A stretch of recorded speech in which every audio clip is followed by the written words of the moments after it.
हिंदी बहुशिला के पटल पर हम आपका स्वागत करते हैं, अभिनंदन है। विषय को आगे बढ़ाते हुए हम लोगों का आज विषय है दीर्घ संधि और उसके अपवाद। ठीक मित्र,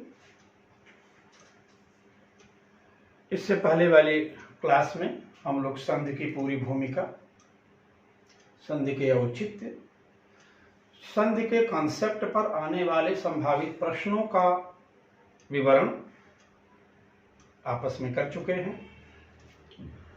अब संधि का जो भेद था, 3 संधियां थीं। स्वर से स्वर का मेल होने पर स्वर में जो विकार आएगा स्वर संधि, व्यंजन का किसी स्वर अथवा व्यंजन से मेल होने पर जो व्यंजन में विकार आया वो व्यंजन संधि, विसर्ग का किसी स्वर अथवा व्यंजन से मेल होने पर विसर्ग में जो परिवर्तन या विकार या विशेषता आती है वो विसर्ग संधि। इस तरह से हम लोगों ने संधियों का भी वर्गभेद कर लिए थे। अब उसमें जो पहली संधि थी स्वर संधि, स्वर संधि की पहली संधि है दीर्घ संधि। यहां से हम लोग अपना पठन पाठन प्रारंभ कर रहे हैं। दीर्घ संधि, इस संधि का जो सूत्र है, इस संधि का सूत्र है बच्चों अकः सवर्णे दीर्घः। हम पहले इसी की व्याख्या कर लेते हैं, फिर आगे चलते हैं। एक चीज और नोट कर दे रहा हूं, उसको प्लीज आप लोग उतार लीजिएगा, क्योंकि जब तक स्वर संधि चलेगी इस चीज की बार बार आवश्यकता पड़ेगी। अतः आप लोग इसको अवश्य उतार लें कहीं किसी अन्य पेज पर। अ, ई, उ, ऋ, री, ऋ, क, ए, ओम, आई, औ, च, अच। इसको अवश्य आप उतार लें, क्योंकि बार बार इसकी हम लोगों को आवश्यकता पड़ेगी। ठीक मित्रों, इसे अवश्य उतार लीजिए। यहां कह रहा अकः सवर्णे दीर्घ। अब यहां पर देखिए मित्र, अक प्रत्याहार है। क्या है? अक प्रत्याहार। अक प्रत्याहार कहां से कहां तक है? देखिए, अ से क तक इनका हम लोप कर देते हैं। ठीक है, अलरी का भी लोप हो जाएगा। तो अक प्रत्याहार में कौन कौन से वर्ण आए? अ, ई, उ, री। आगे क्या कह रहा है? सवर्ण अक हो गया, अकः अक। सवर्ण, सवर्ण का मतलब क्या हुआ? समान स्वर होने पर, समान स्वर। तो अब समान स्वर में क्या होगा? यदि यहां पर अ है तो यहां पर भी अ होगा, यहां पर ई है यहां पर भी ई होगा, यहां पर उ है तो यहां पर भी उ होगा, यहां पर री है तो यहां पर भी री होगा। आगे क्या कह रहा है?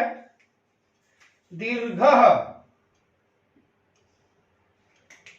दीर्घ का मतलब क्या हुआ कि अब ये हो जाएंगे आ, ये दीर्घ हो गया ना, यहां दीर्घ, ये दीर्घ हो गया। आ, ये क्या हो गए? बड़ी ई, ये क्या हो गए? बड़ा उ, ये क्या हो गए? बड़ी री। तो कह रहे अकः सवर्णे दीर्घ। अक प्रत्याहार के वर्ण यानी अ, ई, उ का सवर्ण समान जात से मेल होने पर दीर्घ, उनका उच्चारण दीर्घ हो जाता है। ठीक है मित्रों, अब इसका मतलब क्या हुआ? देखिए मैं यहां लिख देता हूं, अक प्रत्याहार के वर्ण जब समान स्वर में मिलते हैं तो उनका उच्चारण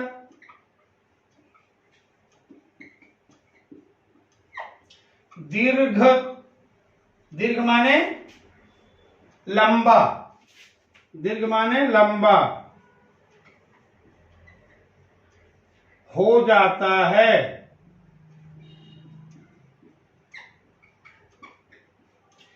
ये आपके सूत्र की व्याख्या हो गई। अका सवर्ण दीर्घ, अक प्रत्याहार है, कहां से क्लियर हो रहा है? वहां से क्लियर हो रहा है।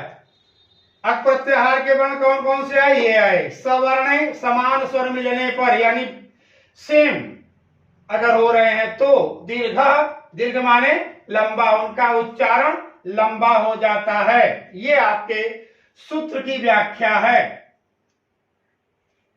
अब इनको अगर हम संधि रूप देखेंगे तो संधि रूप में हम इनको कैसे व्याख्यायित करेंगे उसको भी आप देख लीजिए।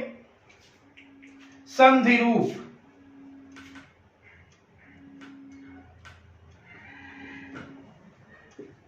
संधि रूप ये कैसे बनेगा? ये कह रहे हैं कि यदि पूर्व पद के अंतिम वर्ण में, यदि पूर्व पद के अंतिम वर्ण में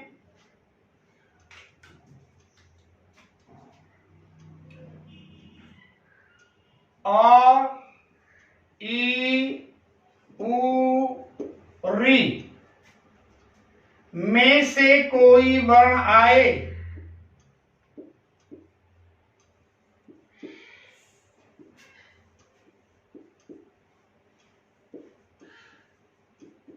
और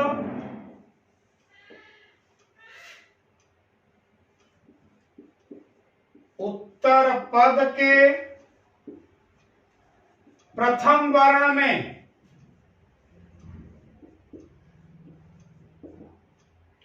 समान स्वर हो तो मेल होने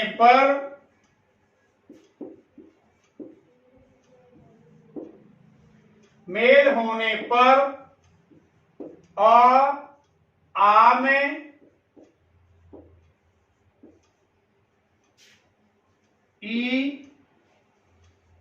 ई में उ में तथा री में बदल जाता है।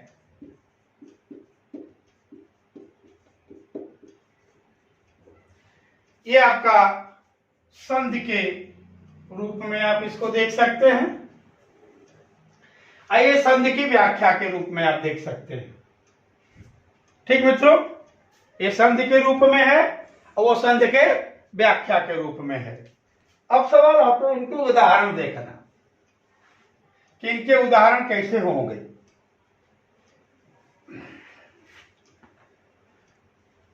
तो सूत्र इनका क्लियर, अका सवर्ण दीर्घ, अक प्रत्याहार के वर्ण समान स्वर होने पर दीर्घ हो जाते हैं। यहां पर हमने इसको क्लियर किया। संधि रूप में क्या हो गया इसको भी आप उतार लें। अब हम इसके उदाहरण पर प्रारंभ करते हैं। इनके दो चार उदाहरण देख करके फिर इसके बाद हम लोग चलेंगे अपवाद पर। मैं अब इसे मिटा रहा हूं मित्रों।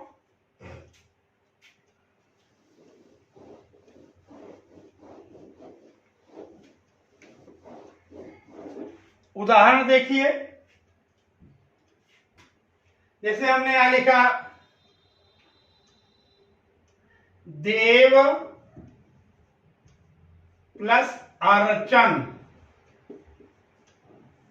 देव प्लस अर्चन। सवाल अब यहां यह आता है कि नियम क्या कह रहा है कि अ प्लस अ बराबर आ होगा, अ प्लस अ बराबर आ, तो यहां व प्लस अ है, तो सिद्धांत से गलत लग रहा है, क्योंकि अ प्लस अ बराबर आ, तो यहां तो व और अ है, तो यह कौन सा सिद्धांत लागू होगा जिससे कि संधि प्रकट होगी? वो संधि क्या सिद्धांत क्या होगा? वर्णांते, वर्णांते स्वराः, वर्णांते स्वराः, वर्ण के अंत में स्वर होता है, तो यहां पर व व्यंजन नहीं है, यहां पर व वर्ण है, यहां पर व वर्ण है, तो वर्णांते स्वराः, वर्ण के अंत में स्वर होता है। आइए उस स्वर को भी बाहर निकाल लिया जाए। दे को जहां का तहां छोड़ देते हैं, व को तोड़ के अ बाहर कर लिए, प्लस अर्चन, तो अ प्लस अ बराबर क्या हो गया? आ। ओके, तो दे अपने जगह आ गया, व अपने जगह आ गया, और चन अपने जगह आ गया। व और अ में संधि है, क्योंकि ये स्वर है अपने मूल स्थान से बाएं चलेगा और ये व्यंजन अपने मूल स्थान से दाहिने चलेंगे, अतः इन दोनों लोगों के बीच में संधि है, तो क्या हो जाएगा यहां वा। दे को फिर हमने उतारा यहां भी, अब यहां से भी उतार दूंगा, तो दे हो गया अपने जगह, और ये उतरे हैं, ये श्रीमान जी फिर नीचे भी उतर जाएंगे, चन हो जाएंगे। क्या हो गया ये? देवार्चन, देव अर्चन, देवार्चन। इसी तरह से दिव्य अंग क्या हो जाएगा? दिव्य अंग, दिव्यांग। सारे उदाहरण आपके पास हैं, दिव्य अंग, दिव्यांग। मिश्र अंबु, मिश्रांबु। और अगर दोनों तरफ आ हो, यदि दोनों तरफ आ हो तो क्या होगा? जैसे हमने यहां लिखा विद्या आलय, यहां पर भी वी, द्य का आ, यहां पर भी आ लय। तो अगर पहले से ही दीर्घ है तो उस दीर्घ को ज्यों का त्यों रख दिया जाता है, उसमें फिर कोई उठा पटक करने की आवश्यकता नहीं है। यानी आ प्लस आ होगा तो भी आ होगा। यहां देखिए, अगर आ प्लस आ है तो भी आ प्लस आ है तो भी आ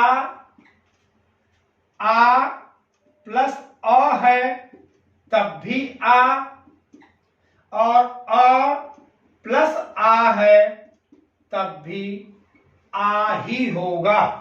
यही नियम, सेम यही नियम ई का भी होगा और ऊ का भी होगा और री का भी होगा। ये सारे नियम इसके ऊपर सेम चलेंगे। ई ऊ री का, चाहे छोटी ई छोटी होगी तो भी बड़ी ई, बड़ी ई बड़ी होगी तो भी बड़ी ई, बड़ी ई छोटी ई होगी तो भी बड़ी ई, और छोटी ई बड़ी ई होगी तो भी बड़ी ई। दोनों स्थितियों में सेम चलेगा। तो मित्रों, आपके पास एग्जाम्पल्स हैं, ये मुझे पता है। हम एग्जाम्पल पे समय नहीं गंवाना चाहते हैं, क्योंकि मुख्य रूप से हमको अपवाद देखना है, उनका विच्छेद देखना है। तो अब हम आते हैं, आपको दूसरा उदाहरण हम ई का दे देते हैं। आ का उदाहरण आपके पास है, जो आपके पास है उसको दोबारा देने से कोई मतलब है नहीं।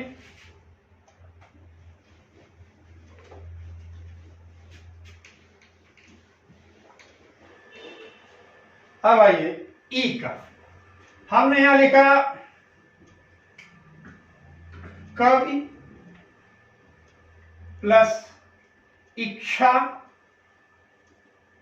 क्या हो जाएगा ये, कविच्छा,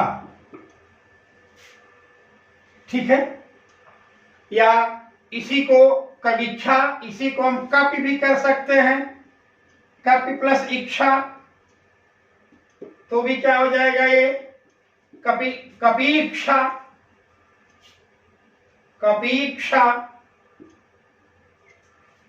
ठीक है। अब आइए ऊ का उदाहरण देखिए,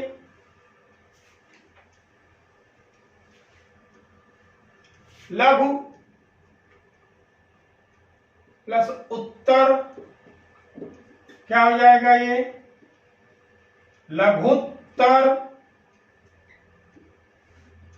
धेनु प्लस उपमान, ये क्या हो जाएगा, धेनुपवन, ये धेनुपवन हो गया। तो उ प्लस उ का भी वही स्थिति आएगी जो अ प्लस अ बराबर आ का था, ठीक मित्रों। अब एक उदाहरण और देख लीजिए आप, री का। हालांकि री का दीर्घ रूप अब हिंदी में मान्य नहीं है, फिर भी फॉर एग्जाम्पल हम आपको दे रहे हैं, उसको आप एक बार अपने ज्ञान वर्धन के दृष्टि से देख लीजिए, ठीक है। ई प्लस ई बराबर बड़ी ई, बोला ई प्लस ई बराबर बड़ी ई, तो उसको आप देख लीजिए। री का हमने यहां लिखा री प्लस री बराबर बड़ी री, ये बड़ी री का सिस्टम है, इसको आप गौर से देख लीजिए। जैसे एक उदाहरण मैं आपको दे रहा हूं, होत्री प्लस ऋचा, होत्री प्लस ऋचा, क्या हो जाएगा, हो त्रिचा, या मातृ प्लस ऋण या ऋणम, मातृ प्लस ऋणम, क्या हो जाएगा, मातृणम।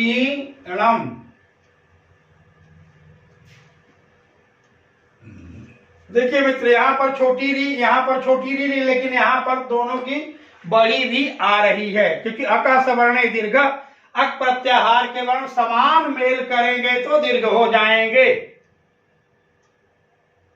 इस प्रकार से हमने चारों आपके उदाहरण दिए। अब यहां पर संबंधित कुछ ऐसे सवाल हैं जो मैं आपसे करने के लिए जल्दी जल्दी उदाहरण, क्योंकि उदाहरण आपके पास है, ये मुझे पता है, उदाहरण बहुत सारे आपके पास है, सब आप उसको तैयार भी कर रखे हैं। तो समय को देखते हुए हम आपको सीधे अपने मूल बिंदु पर ले चल रहे हैं। संधि आपने देख लिया कि अका सवर्ण दीर्घ, अक प्रत्याहार के वर्ण जब मिलेंगे तो दीर्घ हो जाएंगे। अब सवाल यहां पर आता है कि ये संधि तो हमने कर लिया, इसका विच्छेद कैसे करें। तो विच्छेद करने के लिए मेरे मित्र कुछ चीजें आप नोट कर लीजिए या ध्यान से देख लीजिए। संधि, ये जो संधि है हमेशा मध्याक्षर में होती है। कहां होती है, मध्याक्षर में। संधि हमेशा मध्याक्षर में होती है, यानी मध्याक्षर क्या है, पूर्व पद का अंत प्लस उत्तर पद का आदि। आदि और अंत का मेल, किसके, अंत का पूर्व पद के और किसके, प्रारंभ का उत्तर पद के। इन दोनों पदों का जो मेल होगा वह मध्याक्षर यानी मध्य में आएगा। तो संधियां कहां होती हैं, मध्याक्षर में होती हैं। संधि कभी भी पदों के पूर्व पद के शुरू में या उत्तर पद के अंत में नहीं होती, पूर्व पद के अंत और उत्तर पद के आदि में ही संधि होती है, जिसको हम क्या कहते हैं, मध्याक्षर। उस मध्याक्षर में हमें संधि ढूंढना है।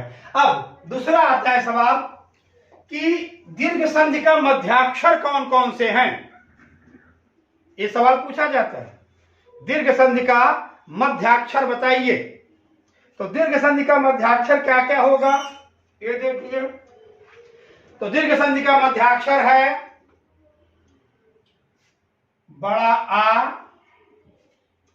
बड़ी ई, बड़ा ऊ, बड़ी री। इसको तो हम छोड़ दे रहे हैं क्योंकि इसका कोई हिंदी में मतलब नहीं है। अब आते हैं यहां। अब संधि का मध्याक्षर हमको मिल गया। दीर्घ संधि के मध्याक्षर हैं बड़ा आ, बड़ी ई, बड़ा ऊ। अब जब इनका हम विच्छेद करेंगे तो ये जिस प्रक्रिया से बने हैं उसी प्रक्रिया से अलग कर देंगे। अब इसको अगर हम अलग करेंगे तो क्या होंगे, ये आ प्लस अ। एक किससे होंगे, ई प्लस ई, ऊ प्लस ऊ। ये इनका विच्छेद होगा। जैसे हमने यहां पर लिखा देवार्चन।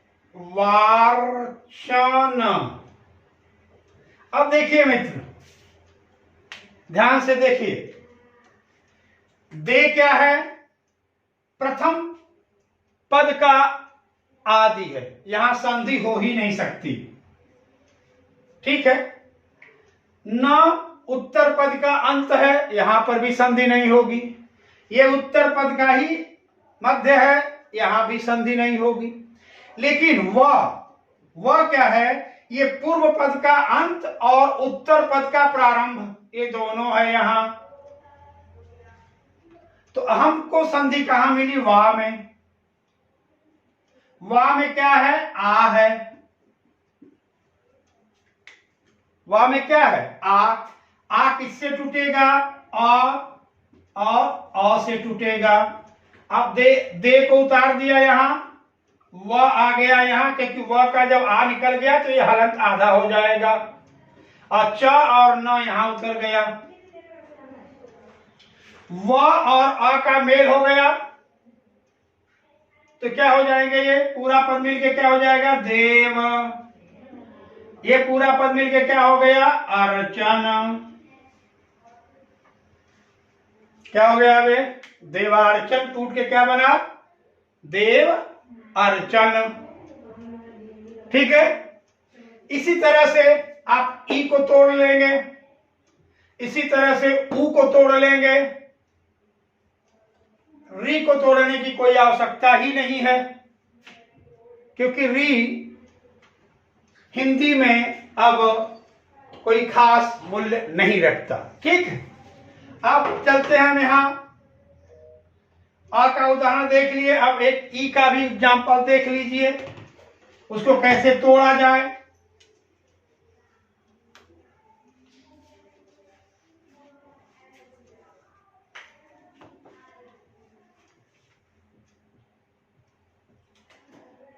ई का एग्जाम्पल है, जैसे हमने यहां लिखा कपीश। देखिए मित्र, यहां क है, मूल स्वर है, इसमें संधि है ही नहीं, और ये आदि है। श ये उत्तर पद का अंत है, ये भी मूल स्वर है, इसमें भी किसी तरह का कोई संधि नहीं है। अब हमको क्या मिला, बड़ी ई। बड़ी ई कहां मिला, या इस स्थान पर मिला। इसको हम ई निकाल लिए बाहर, कौन निकल गया है, बड़ी ई निकल गई। बड़ी ई किससे छूटेगी, छोटी ई प्लस छोटी ई से। अब देखिए मित्र, क को मैं यहां उतार लिया, क प आधा हो गया, यानी हलंत हो गया, कारण कि उसका ई निकल चुका है, इसलिए अब ये व्यंजन हो गया, यहां आ गया। इधर का अपना ई इधर आ गया और ये हो गया श। ठीक मित्रों, अब इस ई और ई को मिला दिया तो ये बड़ी ई हो गई, यहाँ पर क अपने जगह आ गया, प अपने जगह हलंत के साथ आ गया, स अपने जगह आ गया। अब प और स की हमने संधि कर दिया तो क्या हो जाएंगे ये पी, प और बड़ी ई बराबर पी, क अपने जगह आ गया यहाँ क और श शेष बचा श, कपीश। इसी तरह से आप सभी संधियों का भेद कर लीजिएगा। और ये दीर्घ संधि का पहली संधि है, लगभग इस पर हर बच्चे का अपना कमांड होता है। सिर्फ उनको देखना क्या होता है, विच्छेद की प्रक्रिया में आपको बता दिया बाबू। संधि क्या है, अक सवर्ण दीर्घ, अक प्रत्याहार के समान स्वर होने पर दीर्घ हो जाएंगे। फिर कैसे टूटेंगे, संधि के मध्याक्षर में अगर हमको दीर्घ दिख रहा है तो दीर्घ को हम उसी प्रक्रिया से अलग अलग कर देंगे और ये संधि हमारी टूट जाएंगी। अब एक पॉइंट हमारा बचा कौन, अपवाद। अपवाद पर थोड़ा सा ध्यान दे दीजिए कि स्वर संधि के में कुछ संधियां ऐसी हैं जिनमें कि अपना अपवाद होता है। ये अपवाद का कारण क्या है, तो कहते हैं कि लुप्त प्रगृहा अच नित्यम। जहां प्लुत और प्रगृह हो वहां पर क्या होता है, संधि नहीं होती। यानी संधि होने की स्थिति में भी संधि नहीं करना, यह संधि का अपवाद है। ऐसा क्यों होता है, क्योंकि मित्रों कहते हैं ना कि इदे द्विवचनम प्रगृहम। जब संस्कृत के द्विवचन में हम आते हैं तो ई और उ प्रगृह हो जाते हैं और उनका हम संधि नहीं करते, क्योंकि अगर संधि करेंगे तो विकार होगा, और विकार होगा तो जो कारकीय चिन्हों से उद्धृत होने वाला भाव या अर्थ है वो मिट जाएगा। ठीक वैसे जैसे एक छोटा सा उदाहरण मैं दे रहा हूं, जैसे मैं यहां पढ़ा हूं कि सह बालकम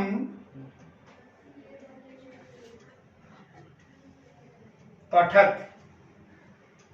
अब थोड़ा सा यहाँ पठत उपयुक्त नहीं है क्योंकि आत्मनेपदी परस्मैपदी उभयपदी का चलता है। अब हमको मेन झगड़ा यहां दिखाना है, बालकम या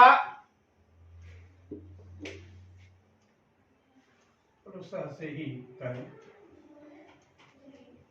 इसी को स बालकम पठत। अब यह बालक क्या हो गया, को, बालकम है तो को। अगर इसी को बालके हम कर दें तो यहां को की जगह क्या हो जाएगा, में।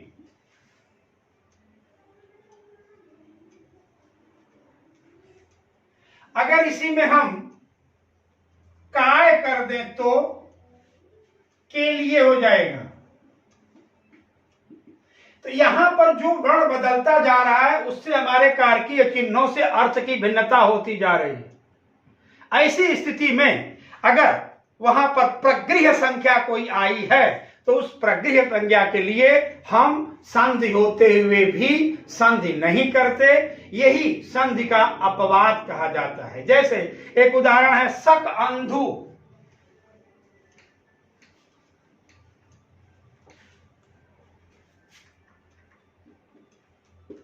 सक अंधु, ये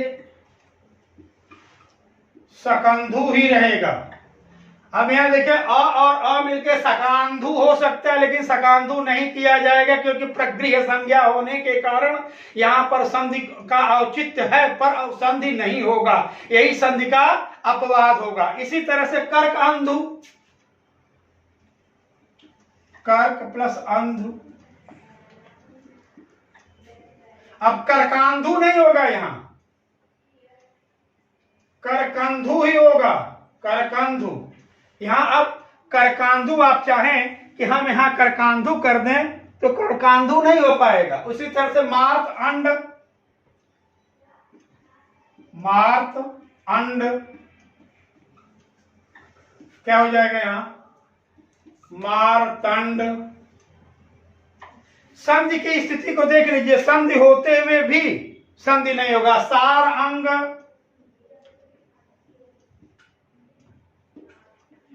यहां पर सारंग होगा। सारांग अगर आप चाहें कि हम यहां पर सारांग कर लें तो सारांग की स्थिति नहीं बनेगी। इसी तरह से कुल प्लस अटा क्या हो जाएगा, ये कुलटा, कुलाटा नहीं होगा। तो कुछ ऐसे शब्द हमारे सामने आते हैं जिनमें संधि होते हुए भी हम संधि नहीं करते, वह संधि का अपवाद कहलाता है।